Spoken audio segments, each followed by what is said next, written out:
Le savais-tu? Chaque année, la Lune prend ses distances avec la Terre. Lentement mais sûrement, elle s'éloigne de nous. Imaginez, chaque année, la Lune s'éloigne de 3,8 cm.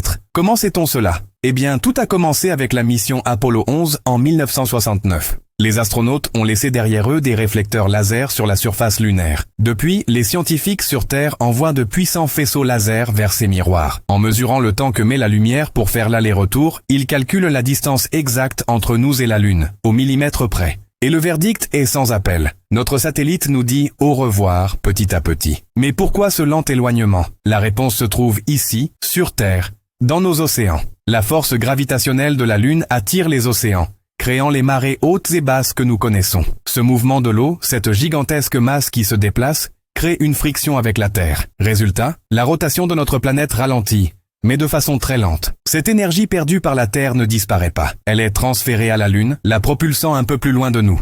Dans environ 600 millions d'années, la Lune sera si loin qu'elle apparaîtra plus petite dans notre ciel. Mais l'effet le plus impressionnant concerne la durée de nos journées. Le ralentissement de la rotation terrestre signifie que nos jours s'allongent. Il y a 400 millions d'années, une journée sur Terre ne durait que 22 heures. C'est donc grâce à la Lune qui s'éloigne que nos journées se sont allongées pour atteindre les 24 heures que nous connaissons. En fait, la Lune est bien plus qu'un simple rocher dans le ciel. Elle est notre stabilisateur. Elle maintient l'inclinaison de l'axe de la Terre stable, nous garantissant des saisons régulières et un climat relativement prévisible. Sans elle, l'axe de notre planète oscillerait de manière chaotique. Nous pourrions connaître des hivers glacials à l'équateur et des étés torrides au pôle. La vie, telle que nous la connaissons, serait probablement très différente, voire impossible. Alors, la prochaine fois que tu lèves les yeux vers le ciel nocturne, souviens-toi de cette lente séparation. Et voilà, maintenant tu le sais. Si tu as aimé, n'oublie pas de t'abonner. C'était Benoît, à la prochaine!